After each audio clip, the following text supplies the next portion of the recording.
meat and curry, I'm your man. Cause how we all lose it is a mystery. It's like the changing of our wardrobes from a dire history. But it's the one making us not stop. 50 kilograms is all we've got to drop. La la la la, la la la la la la la la.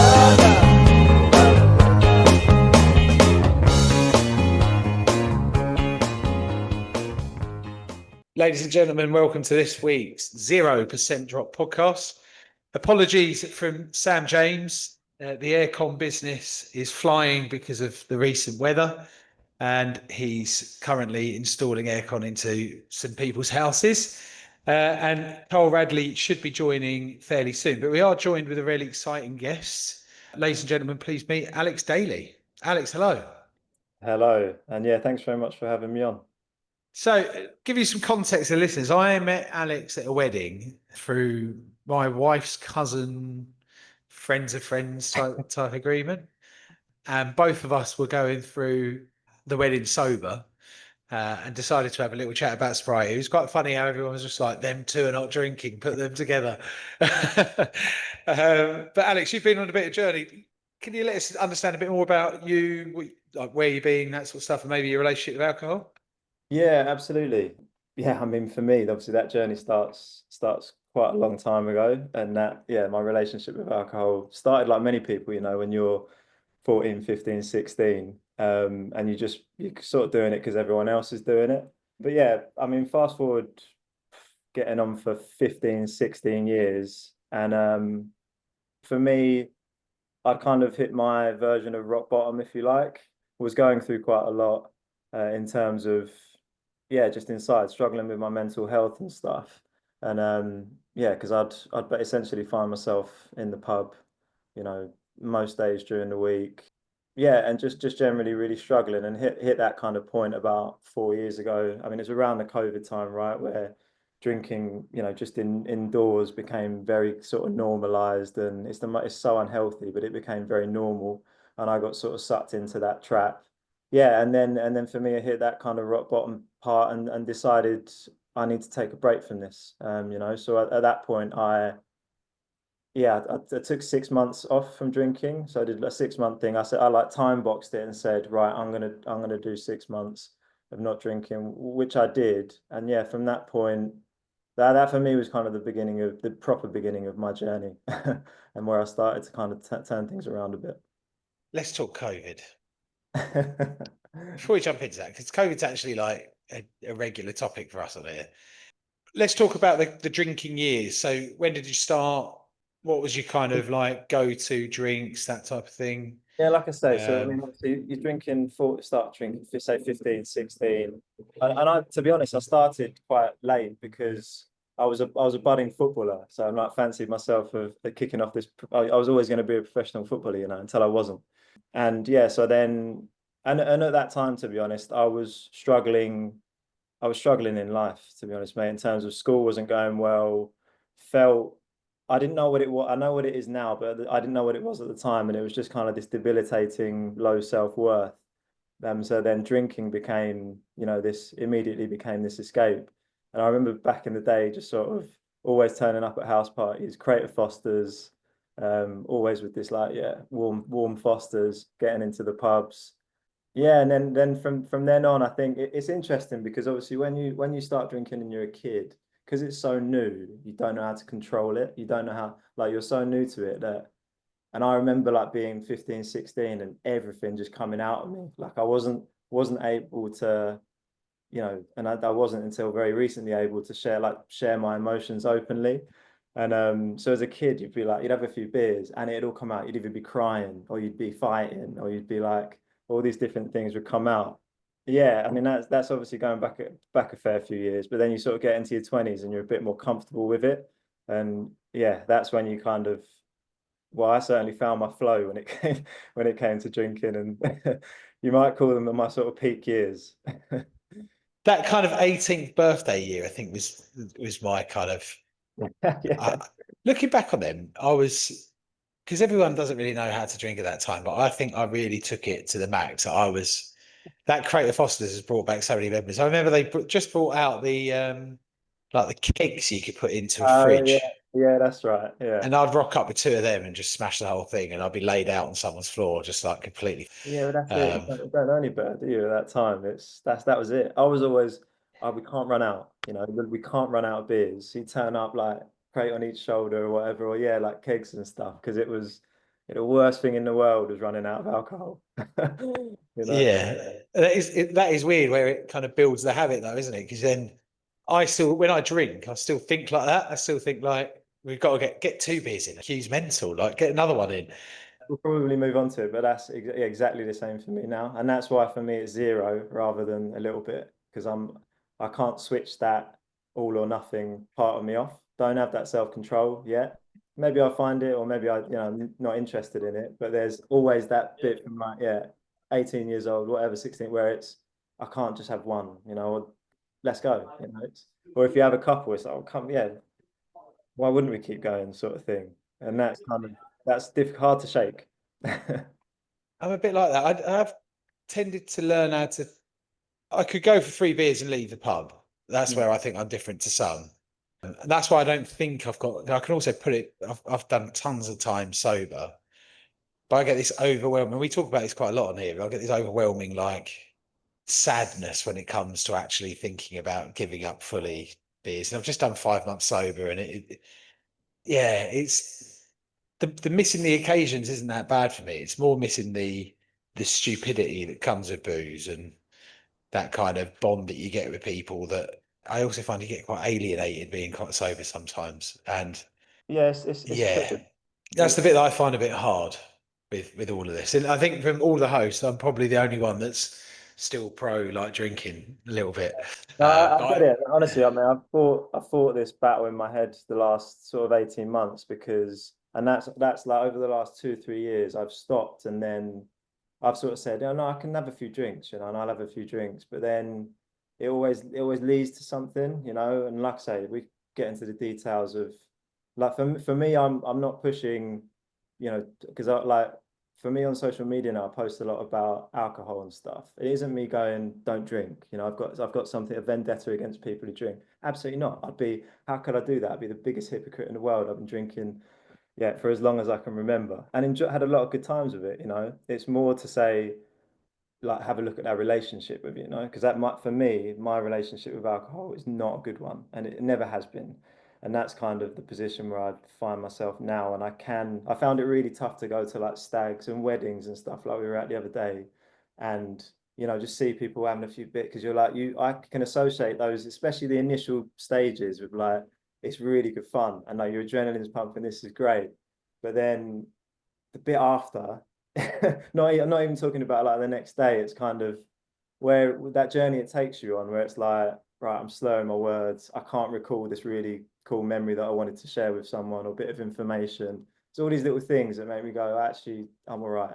Or I'm like having a really deep chat with someone that I'm not going to even remember what we were talking about the next day. So the shift has kind of happened for me now, but I definitely went through that spell of I missed this. I missed that having, especially those first few beers with my mates. It's maybe you'll get there as well, Ian. from an event point of view, I get it because I turn up to work events now, which usually I drink at, and even though I've always been, I always can hold my beer, so I would never be like the turkey at these things. But I have seen a load of clients that have had one too many that have just like they're calling you up in the morning to see if they've like misbehaved and stuff. That I remember talking to you, can't really remember it, and they see a bit. They've got this like blush across their face, and I'm kind of sitting there going, "You were fine, like absolutely fine." Yeah, And I also tend to not recite back what they were doing because I don't want to be that sober bloke that everyone's just like, he's watching us all the time. Isn't yeah, so I can see the benefits there, but I do think it's like a wedding, especially that wedding, because I didn't really know anyone. I think with alcohol, you could really mingle round the crowd with that, couldn't you, really? And maybe I could do it sober because I do it at work, do sober, but I had a real conflict at that wedding because it was like, I was on such an extreme diet as well that everything wasn't right. But yeah, there's something that I still haven't put my finger on with booze that I just think, how do you replace that? That's the bit. Yeah, that again, that's another thing that I thought a lot about that, and because I sort of thought, but it comes down to that thing about which version of you is it? You know, because for me, when I was drinking, it was all about holding up this mask, this facade, being someone else. Like my name's Alex Daly, and my mates would call me Drinks Beers because that's like this kind of persona that I had, like Drinks Beers Daily, and like kind of that was it. When you go out for a few beers, you put on the mask, you're somebody else. And like I really hated that person. Like I thought I hated myself, but I hated this kind of version of myself, you know. When I was able to like strip back the booze, initially, of course, you're going like, right, my mates are gonna hate me now, and like, are they gonna want to spend any time with me? I'm no fun, I'm boring, whatever. They are all genuine concerns. But the reality is like, are they really my mates if they've got those issues with me? You know, do I want to be spending time with people who need me to be drunk for them to be like, oh yeah, like part of the show sort of thing. So yeah, for me it was I struggled with that because of course, like you want to be perceived as fun but then I had to kind of go, no, I can be that fun, outgoing guy, just sober, you know, and you kind of that confidence within you. It took time. I turn up to loads of events and go into my shell and just sit around, and it did take time, but then yeah, now I find it really easy to like that wedding. I found it really easy to get on the dance floor, go and speak to people. I mean, I know it's different for me because I knew a lot of people, but but even that, like, I don't need the beer to go, oh, I can go and have a dance and not and be carefree. I've got to that point now where it's like, anyway, they pissed out their skull. They won't remember me dancing like a twat in the morning anyway. So yeah, that's kind of where I'm at with it. But I definitely went through that stuff that you're talking about before getting to this point. Let's talk 20s then. So you want to beers every day? How does that work? Well, most days I was like working in London, living in London. Wasn't getting paid enough to be drinking most days, to be fair. Beers are cheaper back then, though, right? True. Yeah, I mean it's hard to look back on it fondly because even though I mean you are having some good times in amongst it, but yeah, it's like the crux of it is that you're not drinking, you're going to sit in an old man pubs having six to eight pints or whatever of a Monday, Tuesday, just with anyone who will drink with you and chat about the same old, but it's because, I didn't want to feel, I wanted to escape my normal state of thinking, which was at the time very kind of negative, and there's a lot of like self-berating and that sort of thing. So that kind of want to drink every day or a lot of days was just came from that. And then you're in this repetitive cycle where obviously you go and have 6 to 8 pints. The next day you're going to feel like probably eating, your sleep's been rubbish. You get up the next day and that voice in your head, yesterday was sort of nagging you and it's berating you. This morning, now you're hungover, it's proper shaming you and it's proper getting at you. So then you go, right, let's make it through today and then let's try and get back in the pub. Yeah, I totally. In my very early work life, I was in the pub every day. And I think that something with the school thing as well. I don't think I was an achiever at school. I kind of was the class clown, and I don't think I was ever going to get the grades that my brother did. So it was like, what's the point? And maybe that kind of being the big clown, like drunk guy, was the right move at the time. I started a new job, which was pretty taxing. We used to kind of work 20, well, no, 12, 13-hour days, finish work and then go into a pub. That was every day. We did that for the first like 4 or 5 years. And I was riddled with like payday loan debts back at the time. So I couldn't afford any of this. I was getting paid and then losing the whole paycheck, and I was like borrowing again to try and stay afloat. Yeah, I think I then went through a period where I kind of stopped Sunday to Thursday drinking. I've kept that going even when I am drinking. But the bit that I really notice is the gloomy Mondays now being sober. Like I drank this weekend for the first time in a long time, and Monday was dreadful. Like the tiniest things are setting me off. Yeah. This like overwhelming anger comes out again and that type of thing. And I don't think this is where I'm torn with booze, because I don't think when I did drink, it wasn't like I had this amazing time. It was just easier to be in the situation I was in over the weekend with alcohol. So I'm really like torn by it. Like the the way I feel when I'm totally sober, I'm like, fine, absolutely elated, wake up in the morning, go and do stuff. I'm also cramming in loads of sports that I couldn't do before, lost a load of weight, that type of thing. But I do sit there going, that battle is constantly there. And I do think the 20s is where it's all built, isn't it? It's all these habits built, and you kind of cane it as hard as possible in your 20s. Yeah. And you get to 30 and everything starts hurting a lot more. And your brain gets a lot deeper, I think, is the Yeah. way I probably perceived it. And life gets a bit more serious, and you're kind of like, all right, maybe I need to start fixing myself, which is there. So, how long were you doing that kind of daily drinking for? Yeah, it was probably most of my 20s, really. It was a large portion of it anyway. Yeah, and then I mean either side of that, it's not, the full 20s, but it was a large part of it. And then it wasn't as if I was totally sober the other years. It was, still caning it long weekends and yeah, hitting it hard. Yeah, but that, like you say, like by that point, to be honest, like you've got it down to a fine art. I totally knew my limits the majority of the time. Like I can handle my beer, so I'd stick to beer. And yeah, while everyone's sort of just getting drunker and drunker around you, I'm just drinking like more numb, like a more numb. Yeah, was it? I mean, there's a lot. I like to say there's a lot of fun in there, but it was for me, and that's why I got to this point, luckily, where I don't drink, and it's in a much happier place. And but it was those kind of those years, like you say, that kind of that I reflect on them a lot now because I understand a lot more about what was going on. Yeah, and it's kind of they've taught me a lot about myself, and yeah, that I'm kind of grateful for. But that's kind of like now what I want to try and because I know there'll be a lot of people who were doing that as well, and yeah, like I say, all this stuff about acting like creating this persona and it's all centered around alcohol really. Like you're using it as a numbing agent. You maybe don't realize it at the time, but you're creating this persona for the people around you. And there'll be people in that position. And yeah, that's what I want to do now. Try and just get people to like question why they drink, take a step back, give themselves some space to think about that.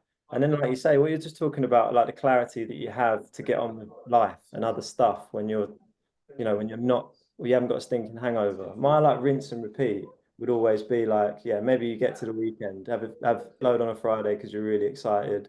Saturday morning, you're up, right? Where are we going in the afternoon? You've got a hangover, but you crack right on. Then Sunday, it's like, well, I'm dreading work on Monday. I might as well have a few beers to Sunday fun day just to get rid of this. Monday comes around, it's 10 times worse than it was going to be if you stopped at that point. And it's rinse and repeat, man. And yeah. Let's talk COVID then. COVID was a mental time, and I don't think there's enough talk about how COVID really impacted so many people. Like for me, I was self-isolated for quite a while because I had COVID really early, and I was kind of just ordering in alcohol after I kind of got over the COVID bit and just drinking all like every night. Put on like 30 kilograms or something like that first bit. And then the second lockdown, I did more kind of exercise and this sort of stuff. But all of the habits that were like weekly routine things, where you don't have to wake up to see anyone. You're just like, let's just step them up. Like, what's the whole country's like moaning, let's Yeah. just drink through it. And you always think like, how do they get a nation to bang pots and pans at the front door? Like everyone was just completely bollocks. And I think there was a real dark side for a lot of people that I knew, which was like the other habits that you pick up with booze as well, like recreational drugs and this type of stuff. And they were doing that whilst being at home. And you're like, yeah, that turned into like a weekly habit and this type of stuff instead of a daily, maybe once on a weekend. But what was COVID like for you? Where was the kind of, you mentioned the rock bottom earlier. What was the kind of journey of that? Well, yeah, mate, to be honest, it was the first part, it was the opposite way around for me than for you, actually. Like the first part was good. It was better in terms of I went back with my parents during that first lockdown. And I was still working. Like I wasn't enjoying the work I was doing, but I was able to work, and I was back with them. So you're kind of like having nice day. I mean, we were drinking every day, but but it wasn't. I wasn't going as mad as I probably would have done if I was on my own. Yeah, and I remember doing bits and pieces exercise wise.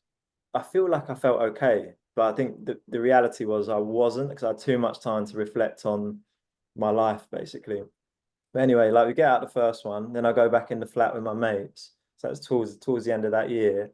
And yeah, and then something just snapped and I just went off, and that was kind of like every day. Then you're going more from just the beers, which I'm comfortable with, to drinking bottles of wine, and it all got way too much for me. And I knew it was going on, and then it kind of like I made it through to the end of the year. And I remember it so well. But this, like, as I kind of mentioned very briefly earlier, I've always had a real issue with like talking about my emotions openly with anyone. And I remember, so I would have been like 31 then, and I had a very brief conversation with my friend's girlfriend who was living with us at the time. And it was really just like this like really small conversation. But it was the first time I'd like said to someone, like, I wasn't just talking about like I'm hungover, I was like, she could tell that I was just like, I was like sad, and like, yeah, so it just kind of poured out a little bit. For the first time I'd ever done that sober with anyone. Yeah, that was the point where I just realized you're not going anywhere fast doing like continuing on that path. Like, what are you going to do? And yeah, just continue with this. And yeah, I just knew I wasn't going to get anywhere good continuing with what I was doing. And yeah, I was writing a diary at the time, and I wrote in that diary like, fucking hell, I just like let out some emotions and it felt amazing. It was like 31. 31 years old was the first time I told someone how I felt. And yeah, so then that was like I say, that was when at the point where I went, right, I'm gonna I'm gonna do 6 months no drinking and see what happens and see where I land at the end of it. And let's talk road to recovery then. Did you go down AA route or anything like that? No, I just because I felt very confident that I could just stop if I wanted to stop. It wasn't like a reliance like thing to drink. It was an active choice to be like, I just want to, I want to numb out today. It wasn't, so I didn't feel that was necessary, maybe. I felt confident that I could do it, just stop. And I did. But it was really like that first couple of weeks that I just started getting rid of all the distractions in my life. I just started going for long walks and not, I just like basically facing all that shit in my head that I wasn't able to face before. I was just using alcohol to, yeah, just get rid of the noise for a little bit. And yeah, really, although it doesn't solve your problems like that, that was like the first time I'd like looked a little bit inside of myself and started to kind of like, why do I feel this way? Why am I having these thoughts? Where could this be coming from? Where could that be coming from? Yeah, just giving myself that space, honestly, changed everything. Set me on this new path. Yeah, it's not been perfect since then. I've still had loads of benders and got right back on it, but I know that just like set this kind of like baseline for me, like, right, this is how I can kind of, yeah, this is what I'm actually starting to like myself by behaving like this and acting like this and being like this. And at the center of it was the fact that I was sober, and I wake up every day with a totally clear head. I still had a lot of low moments after that, and during that 6 months, it wasn't like I stopped drinking and everything was great. But it just, like I say, it gave me that space and clarity to kind of really, yeah, just process it, I think. They talk a lot about replacing habits. So the habit of drinking with a different habit. Did you picking up any new habits to? Yeah, I did. Yeah, I mean, that for me, it was kind of, it just kick-started this whole personal growth journey thing, like in terms of like acquiring new skills and things like that. It was because it allowed me to do it. I wasn't hungover all the time. I was able to kind of replace it. So I like reconnected and started playing football again. Yeah, I'd be going and playing tennis with my mates. Was learning Spanish and doing like Spanish online Spanish course. Yeah, like was doubling down on things like journaling to kind of start expressing this stuff that I was thinking about in my head and kind of like writing it down on paper. And yeah, all these sorts of things that, if you've had a few beers the night before, no chance, like that. Like was during my 20s, still love football, still love playing, but the amount of times I go out on a Friday night, be pissed out my head when I woke up Saturday morning, hello mate, can't play today, or like make up some pathetic excuse. And then, that's it. Like you start shaming yourself, like, I've let people down, I've let the team down, they expected me to be there, blah blah blah. And that's that kind of shame cycle again. But yeah, no, mate, it was, as I say, like I think having that when you're just have a spell away from the beers, and I speak to my mates about it all the time, like when they do dry Jan and stuff, it's like, yeah, funny enough, work's going a lot better, and I've been to the gym 5 times a week, and all this stuff. It's no secret that hangovers for most people kind of fuck things up. But Do you think you could get to so you mentioned there was a couple of like blips along the path. yeah, What triggered that? good question. So like the first kind of like blips that happened. So I met my partner who I'm with now, thankfully, around about 3 years ago, just over 3 years ago.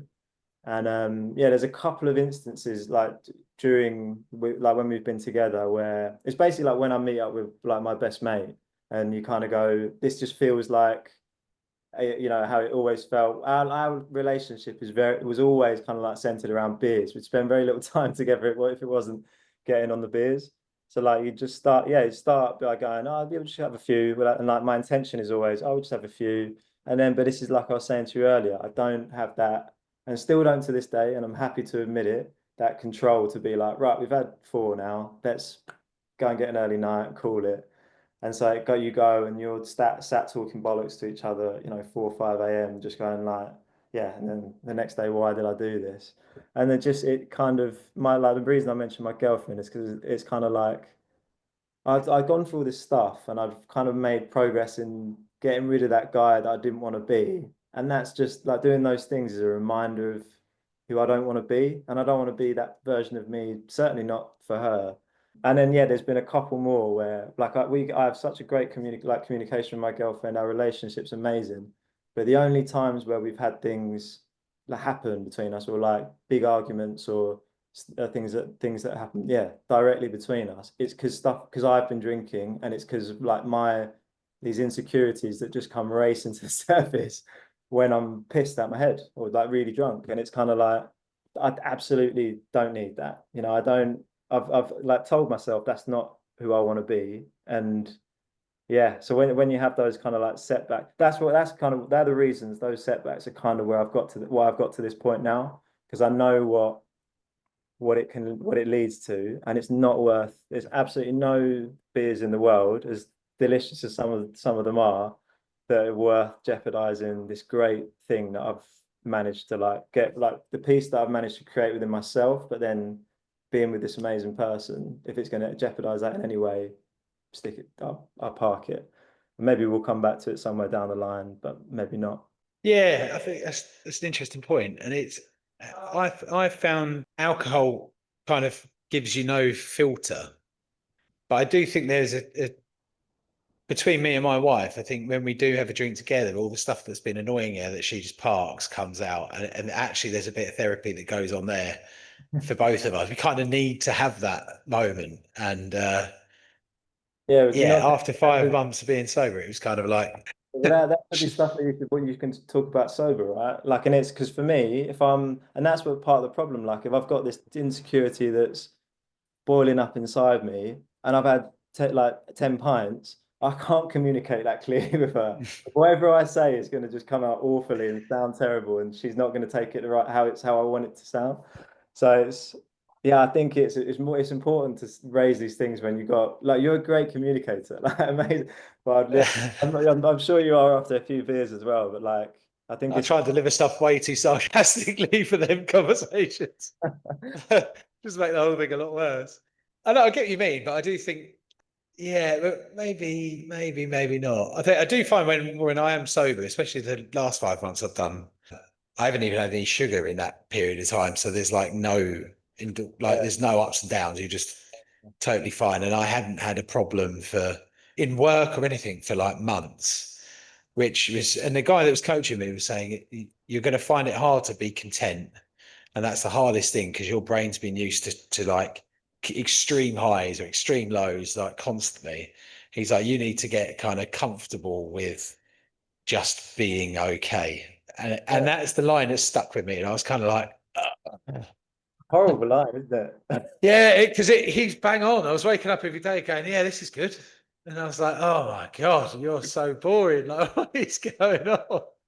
He's like devil on my shoulder. It's just like, go out and get smashed. Go and do this. And I think after 5 months, it did kind of get to the point where that I went back to booze. But we went on holiday actually, and it was like holiday is the one that, yeah, I could have done it sober, but I also there was like a sense of achievement because I got all this weight off, and I thought it was like there has to be an end point. You haven't given yourself a goal for that, but just let your hair down for a bit.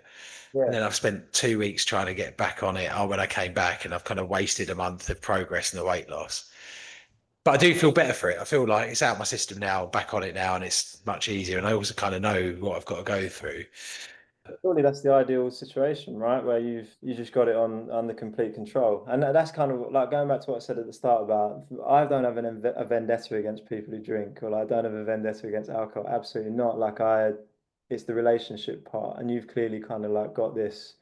Your relationship's very much, yeah. I just enjoy going having a few, and I speak to my mates about this, and they say the same. Like, yeah, I like enjoy just like having a blowout every now and again, but I don't, it's just every now and then when I want to. We had the discussion actually about like you spoke about earlier about these kind of like pointless beers that you have during the week, where it's like, right, a few people down the pub and it's with people you don't really want to be drinking with anyway, and you end up having like 5 or 6. And like you say, like sleep, you're not like rested because you're sleeping. The next day you got this fuzzy hangover that's just, yeah, filters through and kind of ruins the next day.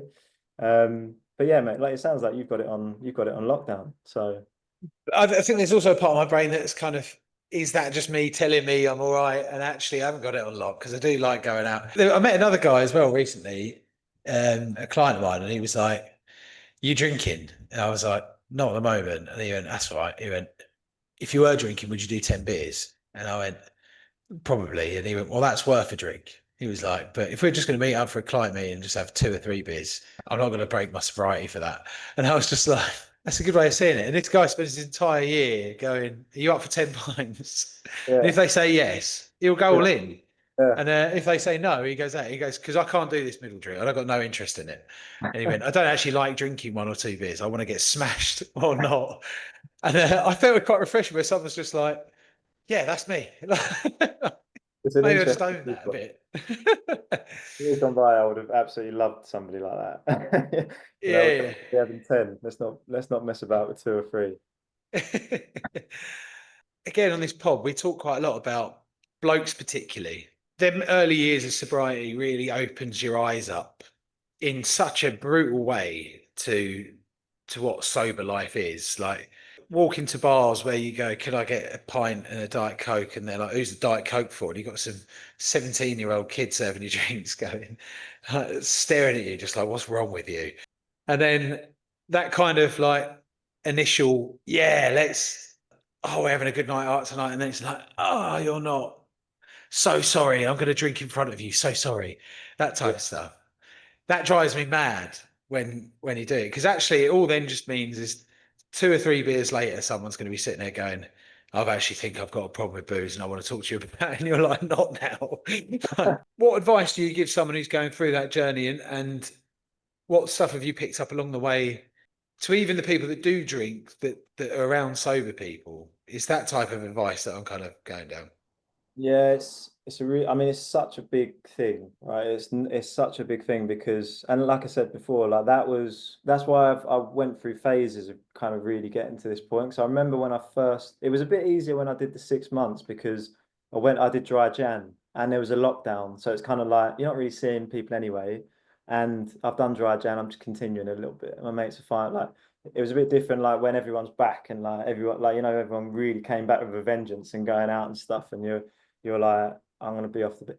I struggled even kind of saying it. And I remember vividly a few nights going, and actually one of those kind of big nights out that I like, yeah, basically kind of relapsed, if you will, was I was intending on not drinking, bizarrely. I remember walking from where I work on Gracechurch Street all the way up to basically Shoreditch with my mate. We're having a conversation with each other.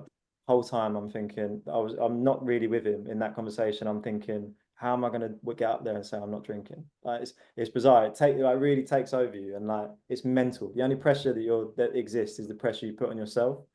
And I know there's like groups of mates that will give a lot for like people who don't drink, and like I said at the start, my stance on that is if they're willing, if they're going to do that, no, not a good mate. My mates were unbelievable, and they were just kind of like, yeah, you, like that's what I create. Like I say, I created all the pressure on myself, and when you go, lads, I'm not drinking, they go, yeah, fine, whatever, get on with it.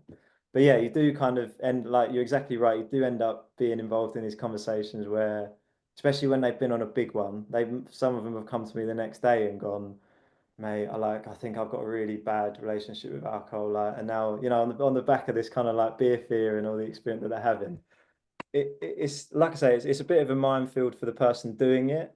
I think for those drinking around someone who's not drinking, it's just normal service like resumed. It just shouldn't impact your night. We're having a great time, and if we're not, we'll just leave. It's not like the worst thing is getting stuck next to someone who's just like slurring their words, spitting all over you because they're pissed out their head. Like that's for me, that's like I'm gonna leave now moment. Yeah, so it's not, I've not really given it too much thought in terms of the other side, but from my perspective, it's definitely a journey if you're gonna stop drinking in a group of mates like I've got, and I know a lot of people have, where it's drinking's the main event. You're not even going to like a wedding or a party. It's we're going to drink, and then there's going to be a wedding going on or a party going on around us, sort of thing. So it's a challenge, but it's doable.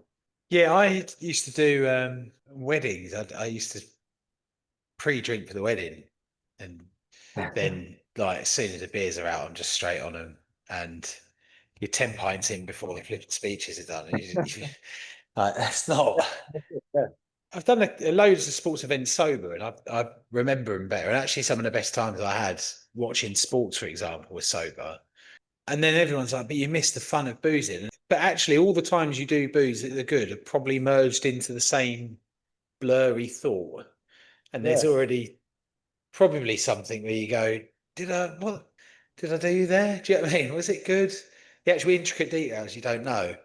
But I find the whole thing fascinating. I found going sober, like there's a lot of marketing out there from this kind of sobriety community that once you're in, and like me, you might go back to a bit of booze. They're like, how dare you?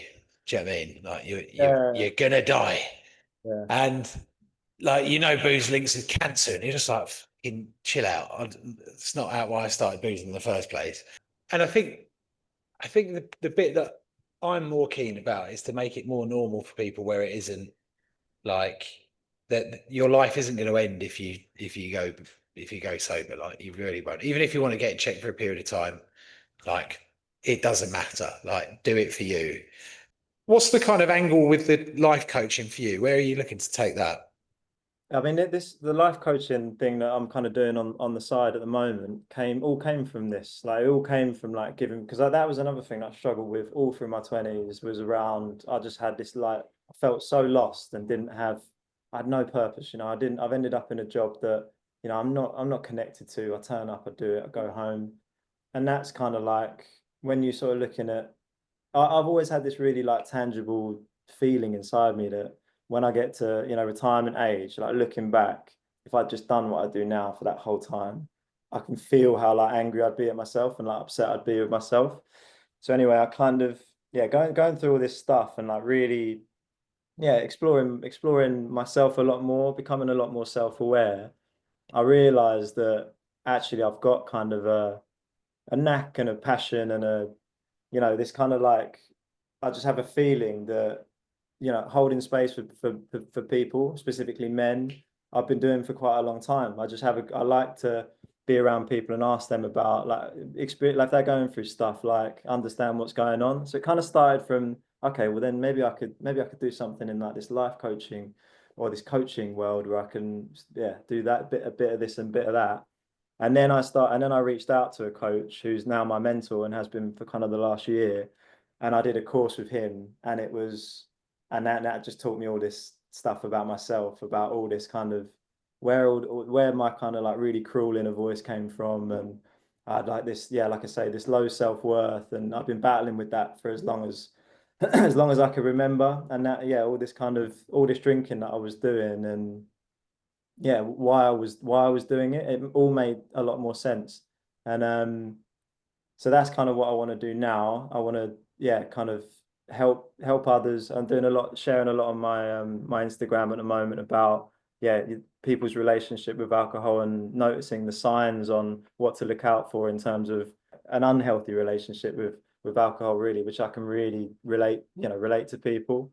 But also kind of the secondary avenue around what do you do when you've got this clarity and this kind of like clear mind and this space to do stuff. So like I just wanted to be more creative. I knew that was a zone that I wanted to operate more from. So like yeah, music's been something that I've been into for a while. I've been playing the guitar for a long time. I've now like started DJing and doing that, and like so I want to kind of encourage people to basically, one, if they need to, yeah, kind of review or reevaluate their relationship with alcohol.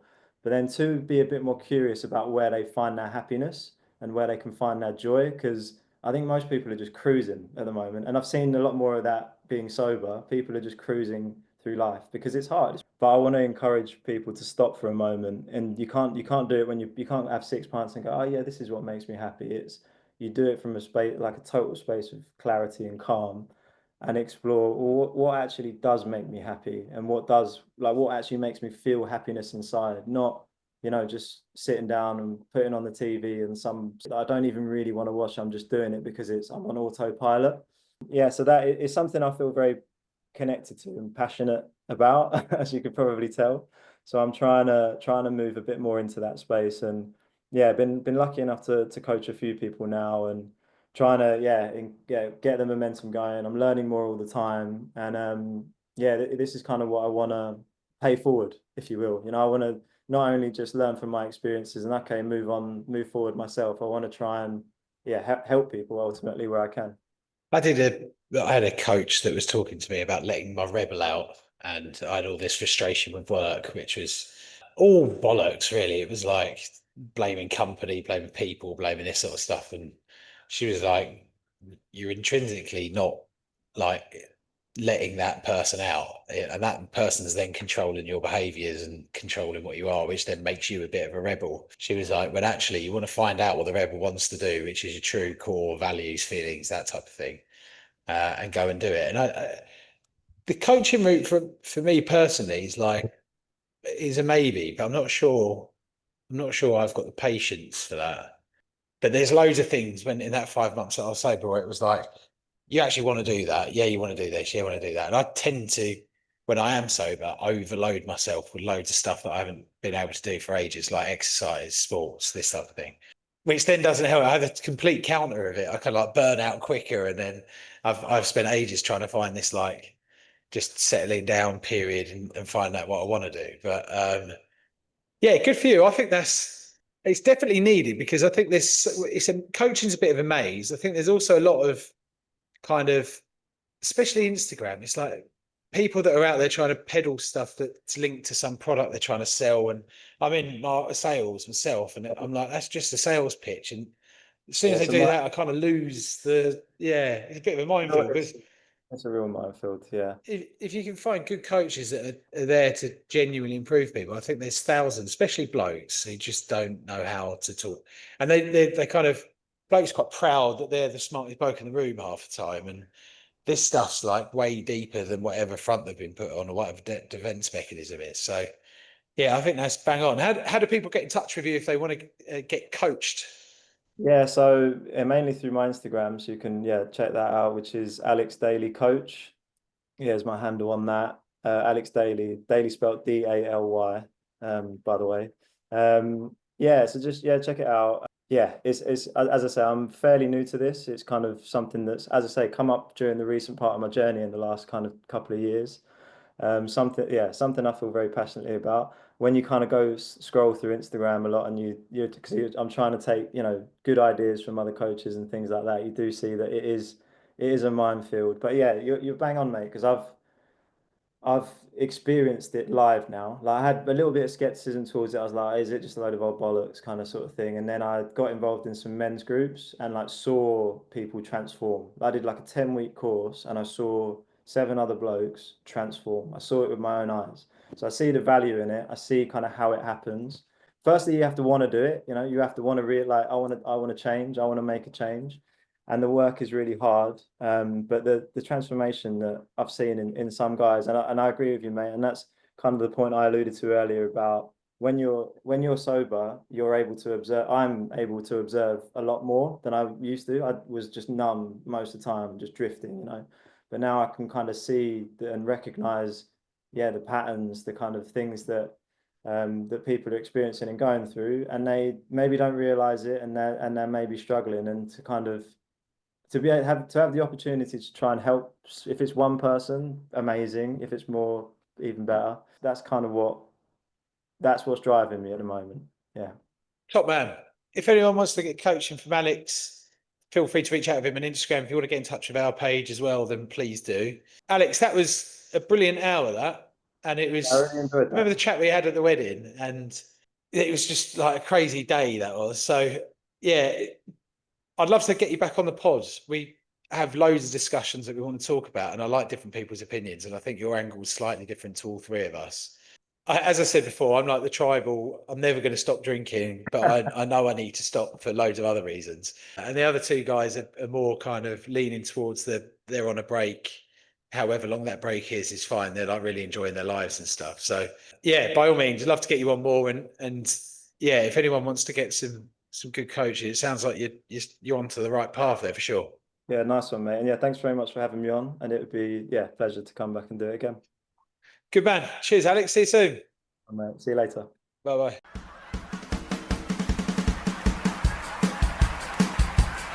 We've got some diet plans, health scans, sugar bans, fitness fans, PTs, injuries, laying off the Chinese, ball games, gym chains, protein gains and skin tight tops, and we ain't gonna stop until we hit the 50k. Drop, drop, drop, drop, drop, drop, drop. No excess fat, no FAT, no curry bag, no guarantee. Rough or buff, lean on me. We'll end up as fit as a pig.